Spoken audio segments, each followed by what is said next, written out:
right, Sam Newhouse, candidate for County Council at Large. Thank you for doing this. Sam, what's your passion? My passion is helping people. Awesome. It's as straightforward as that. And then it's about finding the ways that people need help and either helping them myself or finding the people who can help them. So how has that expressed itself in your life so far? Besides, so far, I know you're running for office, politically, right? But but in your life, how does that rubber hit the road, so to speak? It usually when I end up making friends and acquaintances and trusted, found family members by being open and excited about what they're talking about and offering my support emotionally, and then oftentimes it will quickly develop into me offering my help physically, trying to get their crazy ideas off the ground, telling them to really go for it, whatever their ideas are. And then when I can put effort in to physically help, that's where I get the most reward. Mm-hmm. So most recently, it was with the data center referendum petition. Mm-hmm. We had a small group of like-minded folks who came together, saw a need for a community outreach to oppose the county council's decision to expand the data center overlay zone. And we had a couple of the members of the committee who had prior experience with referendums. Mm-hmm. And we sat down, and our first meeting was, for me, how can I help? Yeah. And I found in this, best way that I helped was by teaching all of the training sessions for the petitioners, teaching them what their referendum petition form was, mm-hmm. what made it an official referendum form, how they can go about collecting signatures, what specifically they have to look out for to make sure that each of their collected signatures is valid and likely to be counted. And I taught 2 classes a week, Zoom classes, mm-hmm. for 3 months and trained 300 volunteers to feel empowered to go out and collect signatures. Is this something? Have you done much teaching before? I have been a trainer. In the Marine Corps, I did some training, then also did it kind of in the private sector, so to speak. And in the Marine Corps, I could throw a water bottle at somebody if they're falling asleep. Slightly different, out here in the civilian world. But I have always received a lot of joy from people kind of getting something, that I'm trying to keep. So whether it's I'm teaching them a concept or sharing with it that, that kind of moment, that yes. aha moment where somebody goes, oh, and they now understand it. But is it your first foray into that kind of training, or are you? I have always had a knack for getting people to that aha moment. Mm. And rephrasing things or teaching it in a different way, finding physical objects to help them interpret and get to that aha moment. Yeah. I am pretty good at recognizing when someone truly understands something, especially if they themselves want to understand it. And you keep asking questions, keep getting them to recite back what they think they know. Yeah. Until they do know it. I was also I was a Marine Corps reservist. Okay. So, as a unranked recruit, you weren't teaching anybody anything. Yeah. But then as you get promoted just a little bit, by the time I got to corporal, I was teaching Marines how to do. I was a LAV crewman, teaching them. They were taught at school, but then reteaching them, certainly, right, when they forget or they want to skip over something. Yeah. You have to. Were you with Bravo Company, 4th LAR? I was. Yeah, so probably different years, but I was with Bravo Company. Really? Back in 2007, 2008, 2009, 2010, that kind of that. What was your MOS? I was in 11, and then I was in 0313. So I was a crewman, so I went out to that school out in California. So Semper Fi, man. Semper Fi. We went to the same school. Yeah. So So then you agree that it's slightly different instructing people outside of the Marine Corps. Yes, you get a little less hands-on. Because there's also in the Marine Corps a demand that you succeed at learning the thing. And if you don't, everybody can make fun of you and constantly put you on remediation to do it over and over again. But in the civilian world, it is up to the learner to continue to follow through. Yeah. And if they don't continue to attempt to learn, if they don't get it, then you can. But what's nice about the civilian world is that there are lots of other people who want to volunteer and help, and training everyone up and getting them comfortable with even just a limited portion of what they want to understand does have huge benefits overall. It seems to me that we're fighting mostly attention spans now, though. That it's not so much the concepts or the, the teaching techniques or anything. It's just that people are incapable of holding a long. And I'm not individual. I'm sure everybody's different, and I'm not. Obviously, there are certainly learning disabilities and things. Yeah. But I'm talking about just in general. Yeah. That it seems to me that TikTok has rewired our brains to be whatever is the shiniest, flashiest thing in front of me.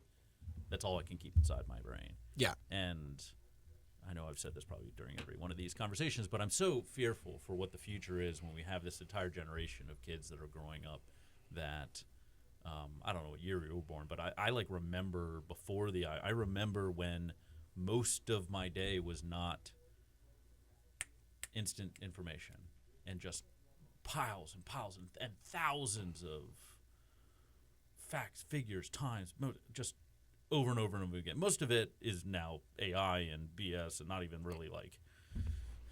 even true, but just a piling on of information. Yes. And one of the things I've been kind of asking people is, do you feel that we're too far gone? That it's we're never getting back to where it was? We're never getting back to where it was, but we can still focus on growing our understanding skills and communicating with each other. I think the information ecosystem right now is, I don't even have to say I think, it is going through an upheaval, a huge upheaval. The first, upheaval was the internet. At that point, it was mostly true, probably. We take it for granted that we all believed it. But now the digital information flow outpaces most people's ability to weed out the truth and the fiction. But in Internet 1.0, we used to joke oh, you read it on the internet, right? And so we're so wary of that information. When I think you're right, it was mostly people trying to put up, the beginnings of Wikipedia and those things, and those there was crowdsourced information where people were genuinely trying to share truthful information. Yeah. And a lot of stuff was wacky and a lot of stuff was made up, but we didn't have the technology to deep fake whether it be a false flag or a human being the way we do now. When you looked through images for manipulation, photoshopping, you had to think about this person would have had to spend at least an hour, if not more, to make this misinformation believable. Yeah. So usually it was, it had to be a motivated actor. They had to have some capital, some assets.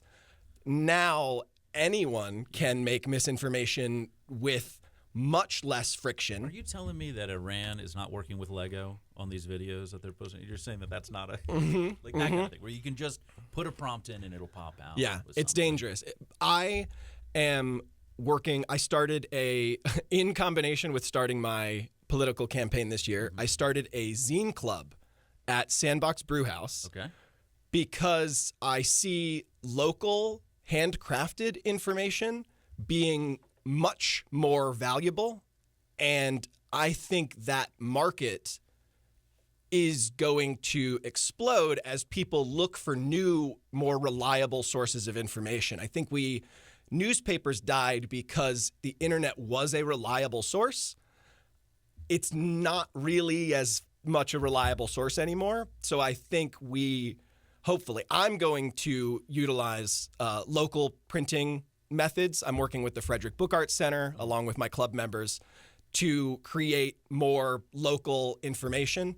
And zines come from technically they come from the 50s. It was an old style of information sharing. It started with comic book collectors, which my dad is a part of, that they would put together, they'd print out 2 pages, or I guess they'd handwrite it in the 50s or typewriter.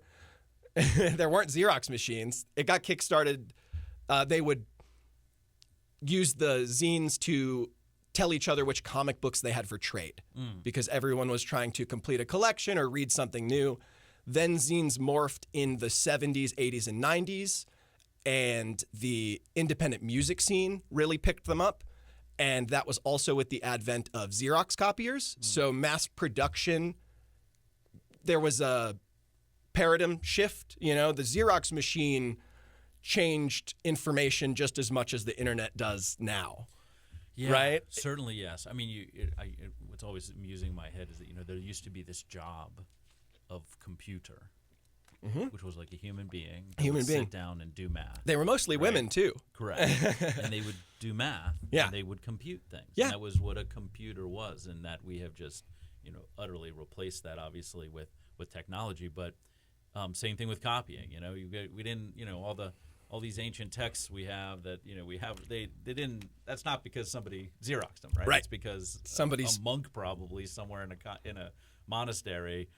That's all they did. That was their life. They woke up in the morning and they said, "Here's a book. I'm going to have 2 of them at the end of this day." And that is really again, it just goes back to we have such a culture of just instant gratification. Just everything happens right in front of me. Yes. And it's that rewiring of our. So Yeah. So get back to All right. You're running for council now, but where'd you grow up? Where are you from? What's your? Let me do intro, but Sure. first I'll finish this.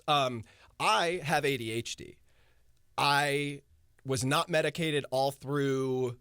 Went all the way through elementary school, middle school, high school, college without medication. Sure. I succeeded because of Frederick County Public Schools. The special education program in our elementary school was called the Gifted and Talented program. Yep. But it was necessary for me to thrive. And because my attention span is as short as a human being's can be, and also I know how to teach myself lots of things, I think I'm pretty effective at getting a bite-sized bit of information that is interesting enough that then that the learner wants to then move to the next bit. Because the feed, our algorithms, will feed you everything, whether it's interesting or not, but you're not actively engaging with it. So it's no personal curation. Right. There's no curation. You're not really deciding what you're watching if you're using a feed. If you're searching on YouTube, a little different, right? If you're searching out your content, it's a little different, a little better for your brain. But that underlying short attention span of people can really only hold a small bit of information in their head at one time, that's true for most people. And knowing that and teaching people, keeping that in mind, simplifying information into bite-sized bits and then putting them next to each other is an effective way to get over some of this, short-term attention span problem that we're facing now. And I think a lot of people are getting sick of being stuck on their digital devices and are searching out more physical things to do, and interacting with a physical object still holds a much heavier weight in your mind than a digital screen or digital text. Sure. So if people are actively want to learn, or if they can be encouraged to learn by their community, then I think we have a good shot of creating a well-educated civic society. Well, again, this is an experiment in that. I mean, these conversations are an hour long, right? So we'll see how many. I'll be able to check in the YouTube. When people they get 20 minutes in and they can't handle it anymore. So. I have a feeling I'm going to end up clipping lots of little bits of this. Yeah, indeed. So, all right. Now, where were you born? Right. How'd you end up here? I was born in Newmarket. No, Okay. I'm sorry. I was born in Frederick. Sure. But I lived in West Virginia for just 2 years as a little baby toddler. Okay. My parents were Frederick County public school teachers who were commuting from West Virginia Sure. because they didn't have any money. They had just started teaching. Mm-hmm. Then we moved into Newmarket when I was 2 in 95, and I grew up here. Then I went to Newmarket Elementary, switched to Urbana for the G&T, went to Newmarket Middle, then Linganore High School. The 4 years, I got 1 year at the old Linganore, Okay. switched us to New Oakdale for 2 years while they tore and rebuilt Linganore, Oh, yeah. and then spent my final senior year at New Linganore, which was the same building as Oakdale. So it was a strange, in my mind, they sort of blend together. Yeah, because the because architecture is exactly the same. Yeah, it was a copy Yeah. and paste of the previous Yeah, which is design. a great way to save money. Agreed. Good job, Frederick County. Indeed. Um, So then you leave high school. What do you do? I signed a reserve contract with the Marine Corps. Yep. I was going for a commission. I was trying to get an ROTC scholarship commission. And at the time, I could only do, I think it was 11 pull-ups, which with all the other gents who were going for that commission all busting out 20 pull-ups, I was lower on the list than they. So I didn't get the full ride in the Marine Corps, which is also the narrowest. If you're going to ROTC, Yes, indeed. there's like 5 Marine Corps officer seats. Very competitive. And then my recruiter was like, there's this thing called the reserves. Yeah. So I signed a reserve contract and was on delayed entry, went to my first year of school. I went to Penn State. I studied film and communication. Okay. Then after 1 semester, went to Paris Island, then to Pendleton, California, Yep. did all my training, then back home, back to college, drilling reservist. Sure. Graduated college. First job out of college was media production, learning design for the Clearinghouse for Military Family Readiness. Okay. They did DoD contracts for family training programs.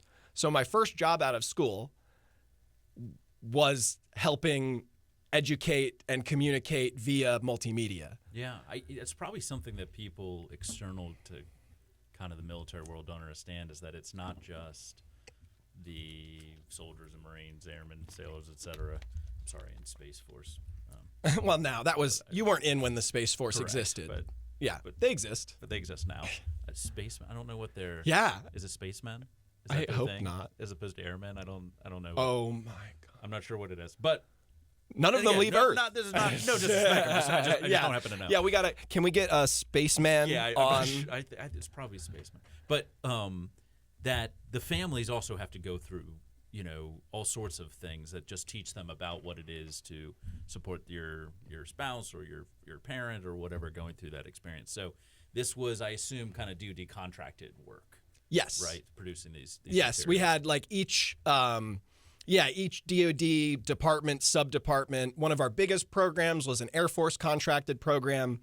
And also what people might not recognize if you're not familiar with military culture is that the people who join the military oftentimes get married pretty young. Oh, yeah. Like you can be married as early as 18 and have a kid as early as 18 and have a wife and have a house, because if you get married, you get a stipend to get a house.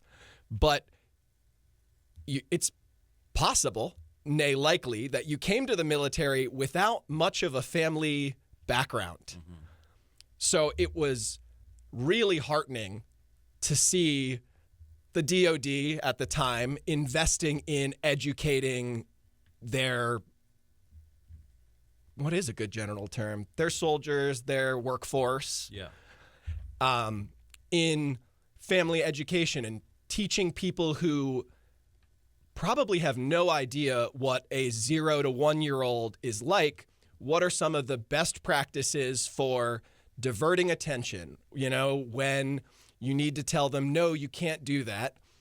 The science says stay strong, give them 2 options, they choose one or you drop the hammer, you know, and just like classes on classes on classes of practical, real techniques that young parents can do their best, attempt to use. You know, it's not a one size fits all. They're sitting in a class for an hour and they do some experimental prac app, but you know, it's something, it's a start. And it was really, really rewarding to work on that because it felt like I was doing a genuinely good thing. Yeah. You know, no qualms. I mean, this is a,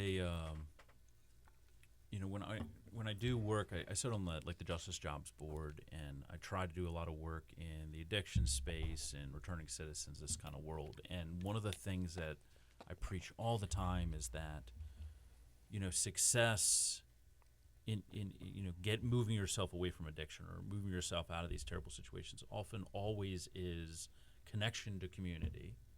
It's not like I can teach somebody something in particular and they learn and they go, oh, and it snaps. It's having a reason to not be high in a ditch somewhere, right? And so I do think that's one thing the military and DOD, you know, that it has. And this is why I try to participate in like service organizations and stuff after, because so many people, they have this experience of when they're in the military, they have this giant community around them.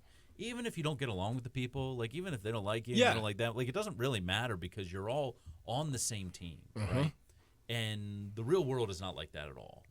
And we don't have those spaces. So that's why I appreciate stuff about like whatever you want to do, whether it's a magazine or whatever it's going to be, but creating those spaces for people to have some kind of connection in to somebody else. So it's, you know, it's a gaming, you know, you guys get together and play board games, or you go to the park, that's my Thursday clubs, or whatever it is. Yes. As long as it's more, you know, just like humans were not designed to sit by themselves on their couch and experience an injection of information. Just it's not natural. It's not the way we were designed in any capacity.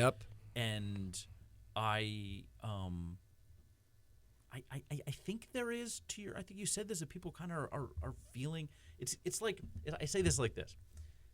I could probably eat an entire can of Pringles because they're really good. Yeah, you could definitely. By the time you get to like 2/3 through, right? You're starting to feel like, I don't know if I really want to keep eating these. But you only got a couple more and you keep going. Pancakes are the same way, right? I love a pancake.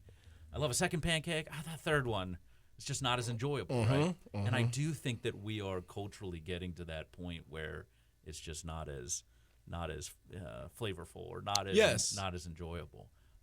And you know this because of your time serving, that it's like a built-in community. So I don't know how to replicate that. I really like the governor has that year of service in Maryland. Yeah. So kind of like a Peace Corps, whatever you can do, you know, American, whatever we used to do nationally. I want to do that here, meaning I think that Frederick County should have, or, you know, that we should have like the city of Frederick. You should be able to be like, go be an intern for a year, and in exchange we do some kind of scholarship or something like that. But I mean, I guess I'm not sure there's a question in there, but I guess the question is like, do you see in your experience that need for those third spaces? Oh, third spaces are the most important community aspect that we currently lack. Yeah. It goes back to humans evolutionarily, society have always been together, right? A human civilization, a society has always been a society. Even small groups of people working together. There's never been a lone human in a house, you know, who survives alone, right? Correct. Like they die alone, right? And then that ends, right? Yeah. Humans are meant to interact with each other and be constantly around people. And our current county really lacks a lot of third spaces. Yeah. And with Zine Club and communication, we can find some third spaces that exist, communicate them out to the world so that people know they exist, but there generally just are not enough of them. Yeah. And the ability to get there, and the ability to afford it, Yes. and all these things. Yes. It Well, just- right. It has to be free for it. Like if you genuinely want to Accessible, foster at least. community, Yeah. yes, it has to be accessible. It has to be. It should be right. Pie in the sky. 8 years from now, there will be third spaces that are free, that are accessible by transit to everybody in Frederick. So do you see this as a role of government? The transit part for sure is. Yeah. I can see there being a subsidy assistance or an incentive for businesses to either fully be a third space type business or incentivize in some way a business to open part of their building to communities to come in and utilize. Because I think there's lots of space that's empty, even, in businesses that do business. And I get there's, legal challenges to, liability and stuff like that, right? Yeah. For insurance. actual businesses. Insurance is a thing. Yeah. Yeah. Yeah. So have to look more specifically into it, but at least the county government can build better transit that gets everybody to spaces that they can share and highlights the spaces that already exist and invests in building more of them. Libraries function a lot as third spaces right now. Yeah. There is a need for make spaces, which are libraries for tool rentals and tool shops that can be accessed by a local populace. We've got some private companies, not-for-profits, that are starting some of them, but they haven't opened their doors yet. And I'm wondering if that's something that the county can help accelerate. If you're going to start a business that is going to function like a third space, is there a way that we can offset their required taxes or incentivize them to take a space that the county could refurbish partially, some sort of partnership that can work? So the only revenue source for the county, and that, I mean, there's like little fees and stuff that are teeny tiny, but the only like revenue source besides obviously federal and state money is property taxes, right? So are you saying maybe we go, look, if you're willing to operate your business and offer, and again, I'm not asking you for like, here's the $10. Yes. I'm just talking broadly concept. Yeah. That if you were willing as a business to give up one of these nights of profit in exchange, you create this, I don't know, whatever, whatever it is, that we then look at your property tax. Is that what you're saying? That could be. That's not a bad place to start because everybody wants to decrease their property taxes. It does seem to be a common. Yeah. And again, I apologize to everybody because I bring this up all the time too. That, it seems to me the same people that are saying my property taxes are too high are also saying, well, look how much my property is worth, right? Yeah. So I've jokingly said this, that I think Zillow should just be illegal. That people shouldn't be able to go and, every day check and see, oh, well, now it's, 4,000 more and now it's 3,000 less and all that. Because there seems to be a pretty significant, once you have it, you want to hold on to it. Yeah. So me and my family, we got mine, and I am not willing to risk that or give a single more penny towards, maybe I'll give some time and maybe we'll give a little bit of charity, but I don't want anything structural that will redistribute that back to. So do you think that is the role? And maybe this is federal government, maybe you don't see that as county, but which level of government, maybe all levels of government, do you see as a part of this redistribution, or do you not believe in that? I do believe in redistribution of our tax income personally. Yeah. Well, obviously, And then- for the record, a fire station, police, this is all I know. redistribution. This is what Yeah. I'm talking about. Yeah. Those are right. Those Yeah. are services, Yeah, right? Which is redistribution. We Yeah. have Okay. Good. people that are paying more of their property tax and they pay a tiny bit more Yeah. of the police salary than everyone else. Yeah. So that's what I'm talking Yeah. about. Well, and then you could also include schools, Sure. right? Sure. But Yeah, also transit. our own county government, right? The budget of the administration. Yep. I think being clearer with where people's money's going could alleviate some of the insistence to, be mad about property taxes. Yeah. Because I think right now our budget is a little inscrutable, and lots of money goes to, well, that's just how budgets work. Lots of money goes to different places. But people have recently been bringing up the impact fee, which is it's one of the fees that's levied on you when you build a house. Yeah.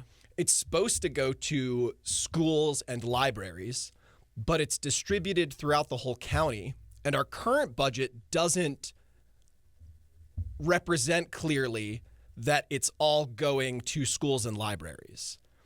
It's also not being exactly split between all the schools equally. And some people who have been to the county council meetings have mentioned their frustration that the impact fees that they pay for, say, Thurmont, don't go to the Thurmont schools. They get split throughout, and they go to build a new school in a different community. Yeah. So I haven't spoken to those specific people that live in Thurmont, but I guess my response to that would be, but when we built Catoctin, same thing happened. Meaning, the money didn't only come out of Thurmont to build Catoctin. Yeah. It came out of, at the time there was really no Urbana, but it came out of Frederick City and these kind of things. So but I guess my question though is, do you think that it is something that, and again, I don't need exact policy, but that it is the role and function of local government as well? Because I truly believe the federal government, that is the function of it, meaning national defense, right? Make sure we don't get invaded. I also believe in soft power across the world, that we want to involve ourselves in the world to make sure we're paying attention. Maybe not to the point of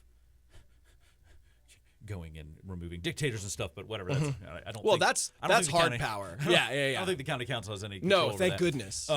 But I think the other is to redistribute wealth. That we say, here's where the resources in the country are greater, and then we go, okay, well, who has need, and we exchange that. Yeah. I think the same thing at the state level. I think it's when it gets a little muddy when it gets local, because we have much more control, and you have much more of a again, really, frankly, a homeowner bias. That it's not necessarily. I have my own problems with big business and with Walmart and these corporations participating themselves. Not so much, maybe we differ here on the local level because it doesn't take that much to run campaigns locally compared to the millions for Congress. You know what I mean? Comparatively. So comparatively, but I am concerned about the fact that we have the homeowners make all the decisions. Meaning, we're talking about things like tax credits for. I think one of the Republican county executive candidates was talking about, well, there should be a tax credit if you've been in your home for a certain number of years, that we should start to decrease your property tax. I go, well, that is directly going to increase the cost of housing, because what we're saying is we are codifying that the fact that you have been paying your property tax for some period of time, well, now you owe some lesser amount. Well, where is that going to come from? Right. Someone else is going to have to pay for it. That means that probably the impact fee goes up, et cetera, et cetera, et cetera. Yes. So I guess my question is, do you think that that's something that the county, the city, the Maryland Municipal League, that we should be working on that project as the county? Yes, as the county, we need to. And we already do. There are many programs that the county funds that are explicitly about assisting our community members. Yeah. So we already distribute our tax revenue to social services. Correct. So it's already the function to redistribute the taxes to our own community.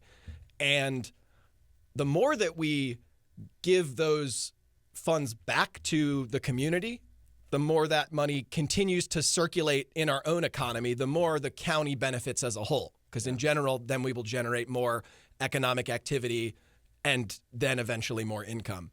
I see a lot of the property tax problems from large homes that people can't afford anymore. But because the housing market has less houses than people need, the prices are predatory, and no one can afford to move out of their house because there is no such thing as a cheaper house. Well, this is what I was saying about the Zillow thing. Yeah. You look and say, "Oh, my house is worth $450,000."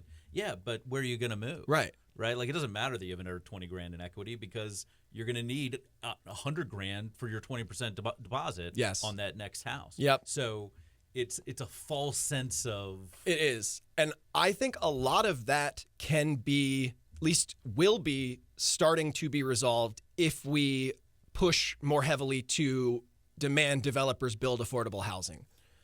Okay, so I agree entirely, right? We need to build more. Yeah. So how do we get there? Meaning, a couple people have said, I think I had Louise on here, and she used the phrase, deeply affordable, right, as opposed to affordable, which I appreciate. How do we what's the mechanism? How do we say to a developer, do this thing, and then they actually do it? You codify it into law. So you're saying that the policy should be, again, not specific words, but the policy should be, you're not building anything that is not under a certain dollar value. Or right now, the I think it's MD. I printed it up yesterday. Medium density residential, or not medium density. Oh, I wish I had my notes on that. It's all good. So right now, developers, there is a rule in Frederick County for developers. MPDU, you said moderately priced dwelling units? Yes, Okay. moderately priced dwelling units. Yeah. Thank you so much. Sure. There is a rule that developers are supposed to build moderately priced units unless they pay in lieu of building those houses. Yeah. So we as a county are allowing developers to continue to exploit the lack of housing to increase profits on housing, because each gigantic house they build generates more profit, but does not make Frederick more affordable. In fact, it makes it less affordable.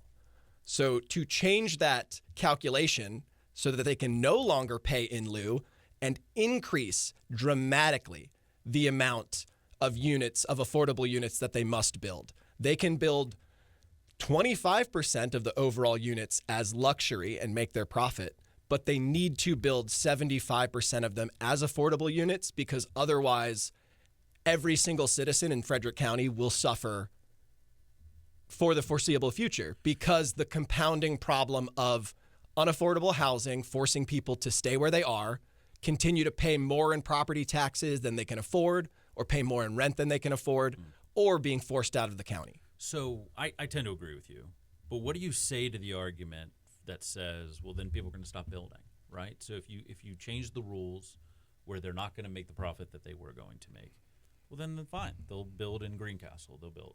So what's your argument? There will always be a developer who's willing to build housing, because there's always a profit in it. It just won't be as large. There are developers that take it as a business ethical point of pride that they build affordable housing. We can attract those businesses while repelling the predatory and exploitative ones. Yeah. Right now, I'm talking with Habitat for Humanity, because they have a process where they build affordable housing. They utilize their own architect and builder to build out a plan, an architectural and building plan for a small swath of affordable housing. We can decrease the cost for affordable housing by, as a county, sponsoring building development plans that are modular, so that the developing companies don't have to pay for the architectural upfront cost of designing a building, because every development comes in and makes a brand new building plan.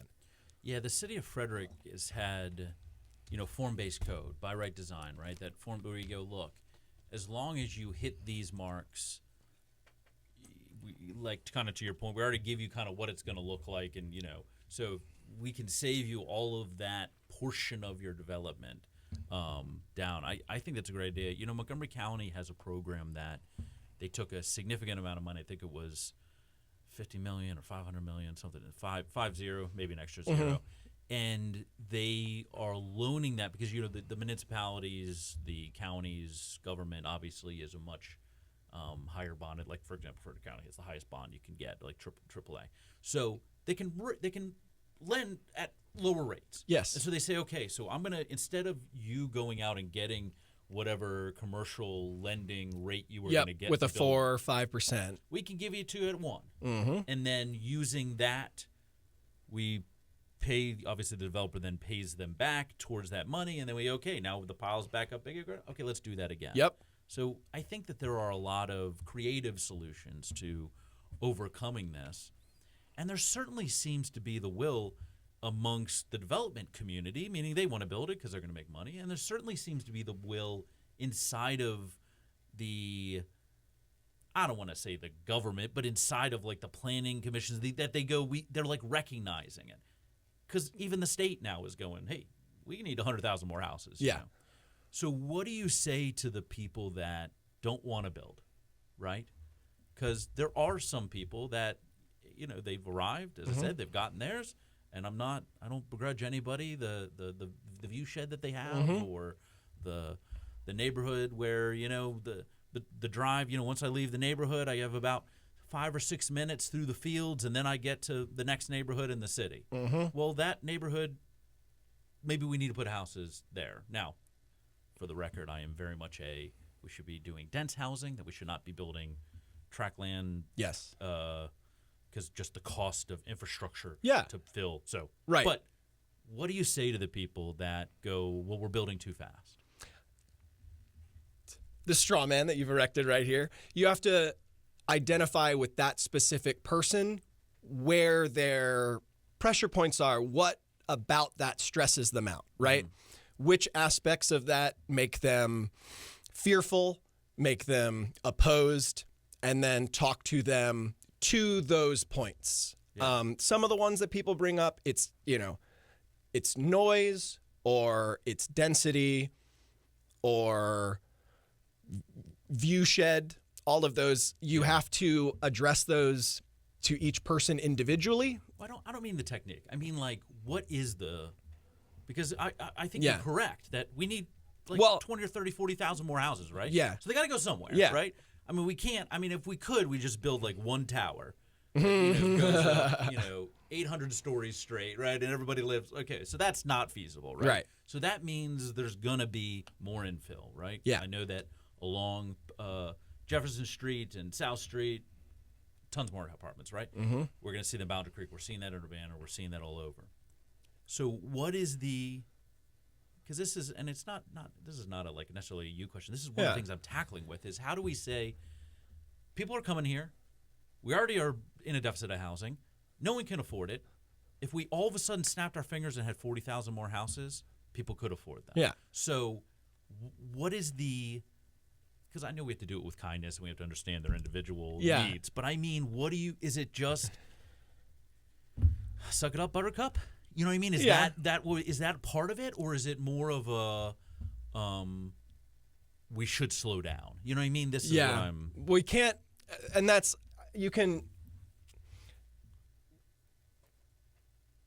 this straw man representative of people that we have talked to. Correct. Right? Yeah, I've had conversations with people that are espousing these. Same thing, right? Walked around Ballinger Creek, really dense housing, which is great. Not the most walkable neighborhood, but one of those who's in a semi-dense neighborhood, moved in 4 years ago, mentions, I don't want any more building. These places were built 10 years ago. Way to pull the rug out from underneath everybody else. So for the record, in 92, my family and I moved into Kingsbrook, which is one of the center there in Boundary Creek. And we were one house on the block, and then there was 10. And now everything around it's housing. So we could have said no, stop, and we didn't. But we want this patch of to ourselves. We used to be able to see the mountains. And that's tough to let go of. And it is generally, I think it comes down to people's gut reaction, avoiding change. Yeah, I also think what they're opposed to is the current strategy of development, where we cut down everything that's living, we pave it over, and we build the least dense, least walkable, most concrete, Gothic, brutalist structures that we do, of course nobody wants to see more of those. They're terrible. They're not good for the people who live there. They're not good for the communities around them. They're only built because they're maximizing profit. Yeah. So I think encouraging people that the new houses that we're trying to build, the new neighborhoods that can be walkable, won't be the horrific designs that have been implemented to this point. I talked to a student from FCC who brought up a very excellent point. If we reduced minimum parking requirements, we could have much denser and much more walkable communities. And I've been looking through the Planning Commission documents for this week. Every single one of those designs is hampered by the parking requirements because each one has almost as much square footage devoted to parking as they do to housing or construction, commercial. And that is exacerbating people's frustration with more housing because they're built in the middle of nowhere. They're not walkable to any local communities. They don't have any trees because it takes 10 years because they mow all of them down. Takes 10 years for them to grow back. We're creating heat deserts. We're not respecting our environments. We're not respecting our residents by forcing them all to have cars to commute in. So to people who say, I don't want any more development, you can say, I don't want any more of the development we've had, but would you be willing to work towards better development to communities that you would actually want to potentially move into? This is certainly one of the rub points, is this transition that's taking longer, I think, than some would expect, but is really being pushed back, which is this removing an automobile, a car-centric kind of community and society that we have. That, so much of what was built, and I get it, in the 50s, we needed to get troops around the country, and so we built an interstate system, and that's awesome. Did you also know that all of the car manufacturers lobbied the government heavily to prioritize cars over public transit? Exactly, right? Right. That it is a for-profit model that has allowed us to get to the point where, I mean, even the whole selling of the idea of the young man in his Mustang driving off, that's what freedom is and all that. I mean, it was a psyop, right? Yes. On humanity. It's propaganda. Right? And so certainly it worked, meaning when I got my driver's license in 90-something, and I was like really excited about it, right? Like I was too. It was amazing. It was a calendar on the date. Yeah. Like as soon as I got to that day, because I was freedom. It's now, freedom. As I've explained before, certainly this is a position of privilege. I had access to it and all these things, right? Yep. So me too. So I Very fully, privileged. I fully accept that that's not the lived experience of everyone. But my point is, it was a desire that I don't see replicated anymore. But the generation that is living in those neighborhoods, all they do is talk about traffic.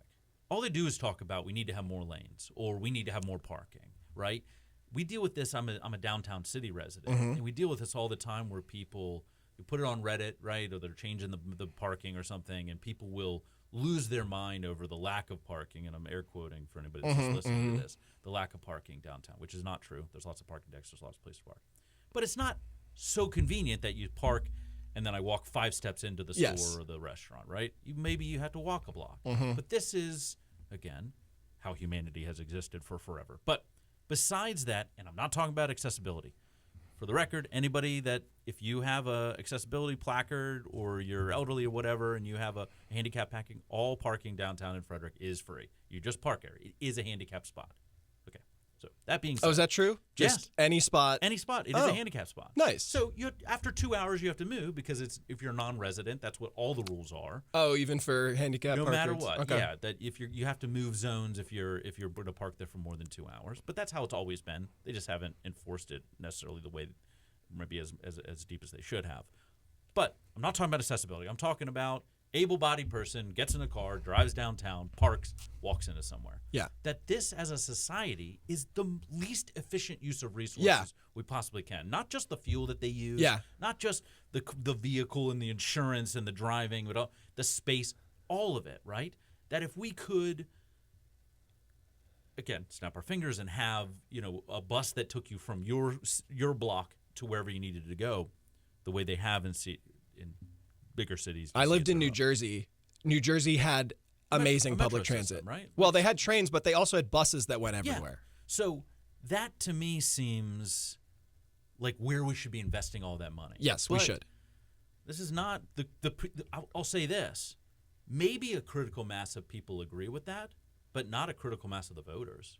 Because the people that generally vote, especially in primaries, but so they, that define most of who represents us, are generally older, generally whiter, generally more affluent, and have a car and have access to it, and they want an extra parking space.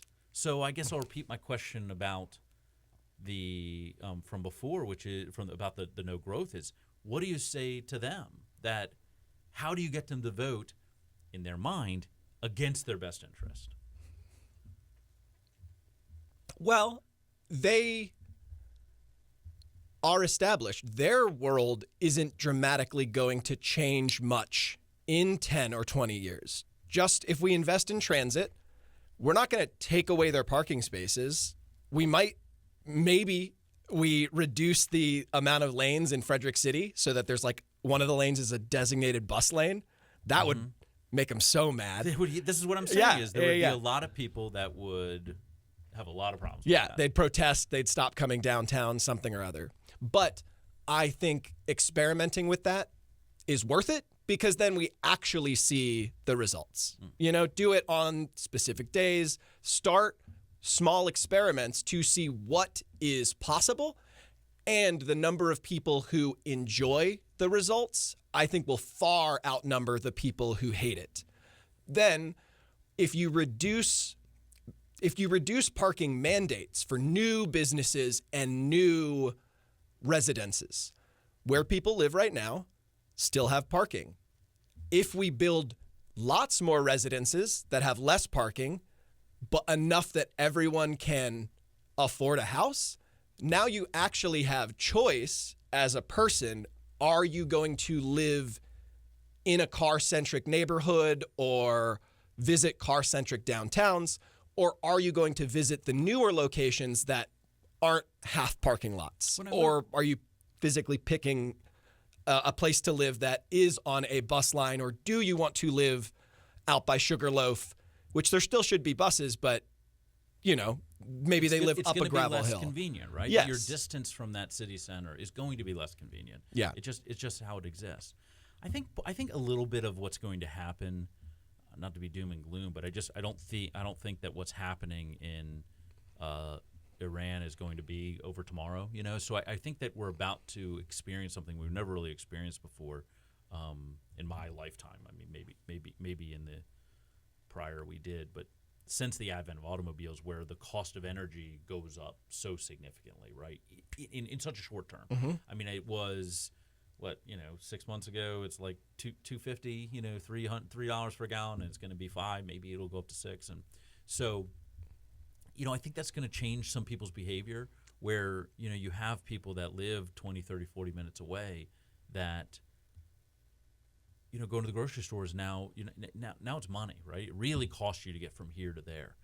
And I do worry a little bit about the gig economy, meaning there's so many people that are getting either full or supplemental income from DoorDash and from Uber Eats and from getting, doing these little things around town that, it's costing me $7, $8, $9 just to drive there. Yes. And so, and my tip's $5. Yes. So the economy, the math doesn't. That was basically kind of always a subsidized industry because gas has always been subsidized. Yeah. One of my friends brought up to me recently that if you look at the price of gas through history and adjust inflation, it's basically always been $3. Yeah. Gas is always controlled federally to maintain a price that allows commerce with gasoline.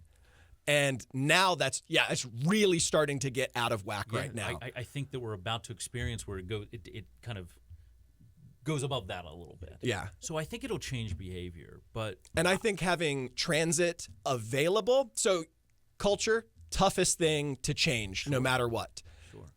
Having availability. So first step, increase bus access. So the buses, all of a sudden they go everywhere. Yeah. Now that that's an option in this hypothetical future that we're we're right there. Now, some of those people, they still love their cars, but for certain instances, their friends take it, they're more inclined to use it. It actually is more pleasant to go get your groceries on a bus. Yeah. And you bring up the older population. It sucks having a car when you're old. That's the idea that most of the constituents who like transit and don't like cars have brought up to me. The older you get, the worse it is to be reliant on your vehicle, because oftentimes you have a smaller support group. Anytime you need to take your vehicle into maintenance, you're either stuck there or you have to, beg, borrow, and plead to get someone to take you back and forth. Your eyesight gets worse. You get worse at driving. Safety issues. Yeah, you start to feel more aches and pains. Cars are not comfortable, not really. I deal with a prior neck injury and shoulder. I have a ligament and cartilage issue that a lot of older people deal with, something similar, where driving is physically painful. So, yes, the placards, et cetera, but for a lot of people, buses would be the preferable way to go, not only for affordability, but for comfort, ease, reliability. I am constantly nervous that my car is going to need maintenance because I'm living less than paycheck to paycheck right now. I'm being subsidized by my parents. I'm living at my parents' house. Yeah. And it is certainly, again, it's just the least efficient use of resources. It's the worst. Our budget this year, the 2027 budgeted in $23 million for highway remediation and asphalting. We are subsidizing all of our own car use. We only put $1 million to transit. We're putting 23 times more funding towards keeping our roads usable. Which again goes back to that efficiency thing, which transit's free. Transit uses less. It means we'll have to repave our roads less. 100%. So, okay. So we've talked about a couple things that I think would be a good idea. For example, more buses, more bus stops. Right? I think that if we say as a developer you're going to build a development, well, step one is I want to see all the bus stops. Yeah. Right? That kind of stuff. Okay, but all this costs money. So where do we, and you're running to be on the county council, right? So where does the county get this money? Right now, 80% of the money that comes into the county is from residential property tax. Yeah. 20% of it comes from property tax from commercial buildings, not from residential buildings, property tax. And then, the tiniest little bit comes from fees, and you go to the dump. And, but they generally recordation tax. Recordation tax is actually a huge income source. Probably, I don't have the numbers. I'm not going to say an exact. It's a sizable fraction of our overall budget revenue. Yeah, that comes from property sale. Yeah, right. So that's a large fraction of it. A lot of that goes. Actually, the recordation tax is what's going to be funding transit. So every time somebody sells something, county gets a pot of money that gets distributed. Where do we get the rest, right? Where do we get those extra buses? Where do we get those extra schools? Where do we get, I think during one of the forums you were talking about how we're at X number of students in Frederick County Public Schools. We really want to get that down to 19. That's awesome, right? I agree with that. But that costs $90 million, right, to get from where we are to where we are. So where do we get that money? Obviously, the current council is saying business personal property tax, right? Yes. Business personal property tax. Obviously, what's happening in Adamstown, that would participate and that would help in that.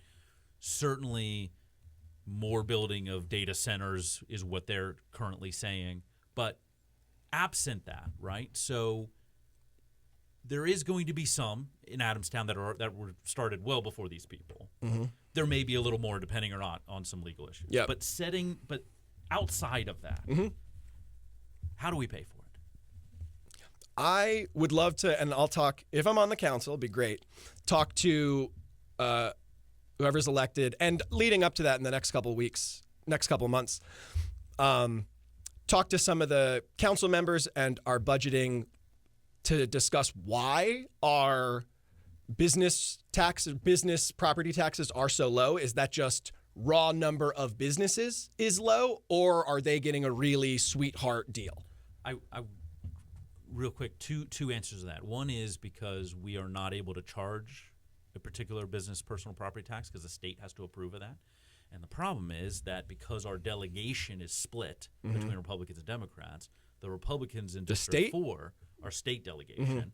The delegates in District 4, so this is State 4, not County Council 4, they always vote against it. Right. And the other one is, and again, I apologize because I bring this up all the time, during the county commissioner years, so the Blaine Young years, Billy Shreve, them, they removed our ability to charge commercial properties a slightly different rate than residential properties. So it's not that they dropped the difference to zero. Yeah. They removed it. So the only way to get it back in is we have to go to the state legislature and say, we as a county want to add this back into our code. Will you let us? Again, half of our delegation does agree with it, so it's never going to happen if we don't change some of those seats. So just by the way, those are two of the reasons why that's the residential property is so much of the pie. Yeah. So all right. So again, I don't know. So I have a totally novel solution for revenue stream. I did the energy calculation for the data centers in Adamstown. It's tragic. 864 megawatts of advertised capacity. So that is the amount of graphics cards that are running to calculate AI answers. Yeah. 864 megawatts. All of Frederick County residents in their homes use 133 megawatts. It's 6.5 times the amount of electricity that all the residents use in their homes. Massive electricity. The county executive brought forward the idea of community benefit agreements that these new novel businesses that consume so much of our shared resources should need to compensate the community in some way. Offset the effect. Yes. Offset what they're taking. Right. The amount of solar panels that it would take to offset just the capacity. Now they're using more energy for cooling and lighting and IT and everything, because there are servers that are running the AI servers.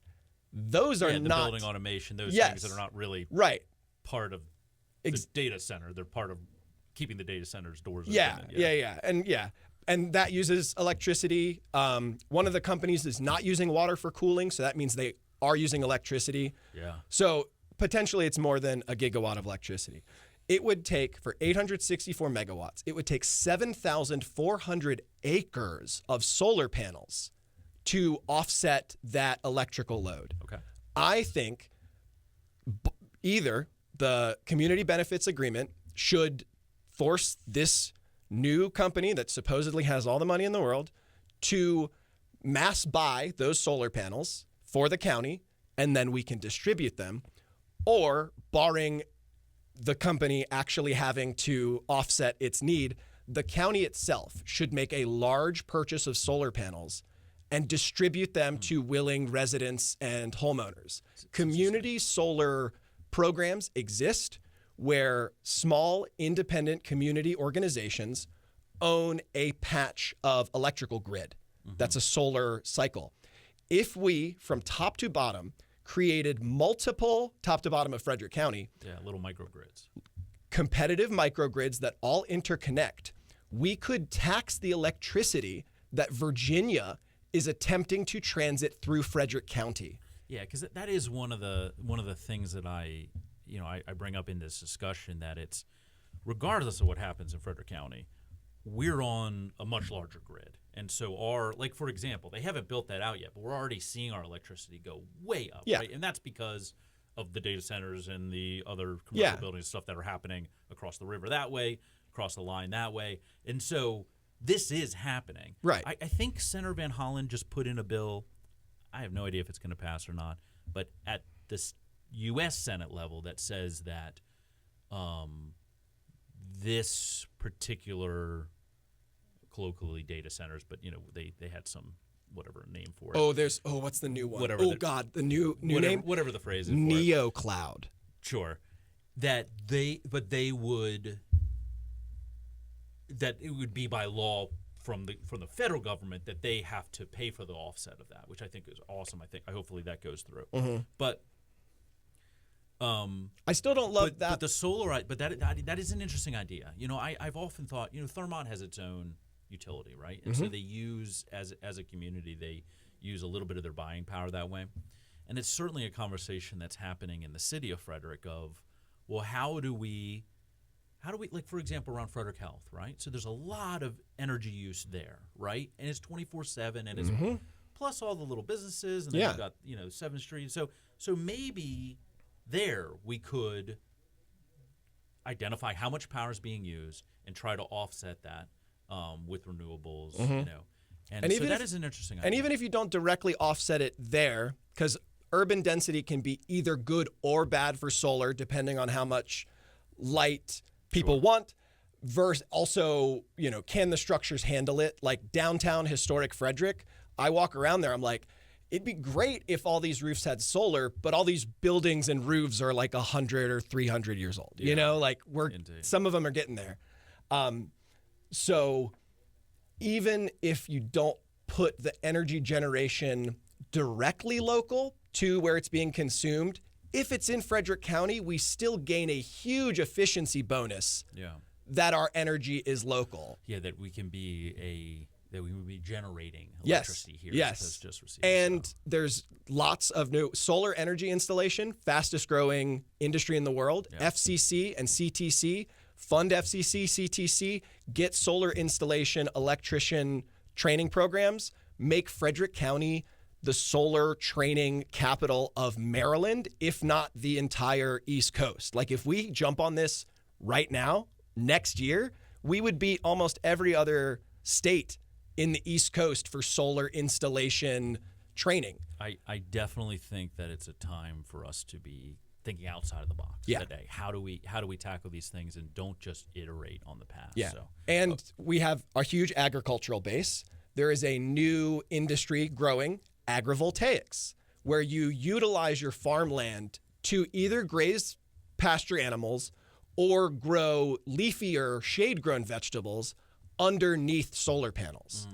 Most of our farmland is used to grow corn, which gets turned into ethanol to feed cars.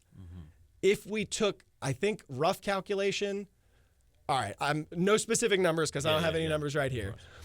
If we took just a portion, the raw energy of ethanol is only about 1/4 as potent, or maybe 1/3 as the energy generated from a solar panel. So we get an energy gain by converting cornfields into solar fields. We get a net energy gain if you think about turning that corn into fuel. Interesting. All right, speaking of the past, so two things I like to ask people. One is, give me a mistake that you've made, how that experience was, and kind of how you got through that. And some people have said they don't make mistakes, so you're allowed to say that. Now that you're a politician. But walk me through that. What was a mistake you made? What did you learn? And what's a mistake I've made in the past? I mean, plenty, right? We all make mistakes. I love making mistakes. Well, you don't love them, but you have to accept them because what you learned through making mistakes is knowledge you can't get any other way. Yeah. What's a mistake that I made? I mean, plenty. I've driven too fast. I've wrecked a car. I guess my question is more, what did you learn from it? How did you learn from, you know what I mean? What changed after it? The mistake is not as important. Exactly. As trying to understand how you deal with your mistakes is the question. Well, each mistake I make, I never brush it under the rug. I accept that I made it, especially if there are other people involved. The best way to lose all the trust of those around you is to claim you never made a mistake when I would agree. everyone around you knows that you have. And you honor that mistake by learning from it and never doing it again, right? So drive too fast over a hill, roll my car with my friends in it. Never drive too fast in a car ever again, right? And recognize that you're incredibly lucky that you got to make a mistake and live to see the next day. All right, juxtaposition in that. What is something you're proud of? I'm really proud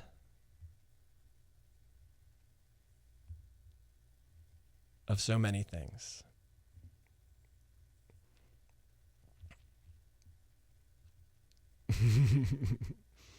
I'm proud of my parents. Yeah. They were both Frederick County public school teachers. They retired after roughly 25 years, and they went to school every day knowing that it was going to be chaos, but still did it for the kids. They taught me that when you're working for other people, you always get back more than what you put in.